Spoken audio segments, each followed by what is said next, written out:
8 new games I've played this week that I would recommend. We'll start out with The Order, which is a quick-fire card game. You'll have a candidate. You'll have to earn a certain amount of wealth and influence to get that candidate into leadership position. And it's all about sabotage, meanness. Speaking of small box card games, Trauma is another one to look out for. This is a game in which you'll establish your character at the start of the game with 4 limbs, and you'll look to protect those limbs using your holy cards and then using your unholy powers to take the limbs off other people. It's just pure card play, really good fun, and again, it's got a good level of accessibility for non-gamers.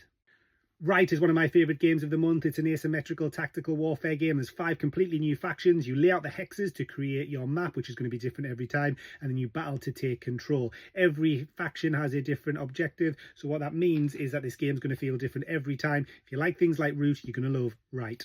The Mating Game is an educational card-driven game that has been designed by scientists and gamers alike, and it's aiming to educate people about the mating process in the wild. Now, what you do on your turn is you'll be playing cards. Some of these will initiate combat. Some of them will be sneaky cards that will come in at the end and really affect your opponent. But ultimately, what you're trying to do is attract females so you can produce offspring, as the first person to produce 10 offspring will win. It's a family-friendly game. It's educational heavy. It's easy to get to the table, and it's one I'd recommend keeping an eye out for. End of the Scale Helmslayn is an epic 30 to 40 hour campaign game that is an RPG mixed with a cooperative board game. It manages to fuse elements of classic RPGs with combat resolution, etc., with unique elements in its cooperative board game mechanisms to produce a truly engrossing experience. I've only scratched the surface with this, and I can't wait to delve in more.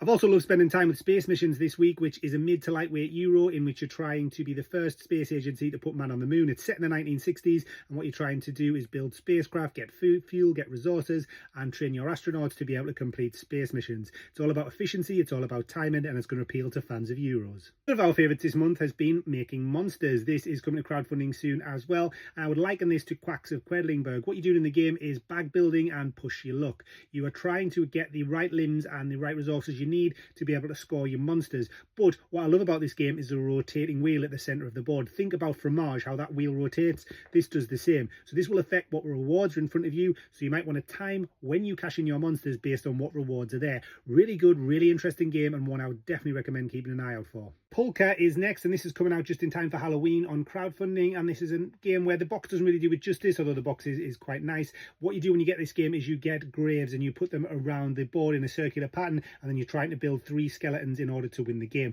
But all the card play is working against you. Again, you've got to manage that hand to make sure you can play the right limbs at the right time and make sure you can stop your opponents with the decay cards. This is a wonderfully produced game. Check out my other content on this where you can see it in full flow.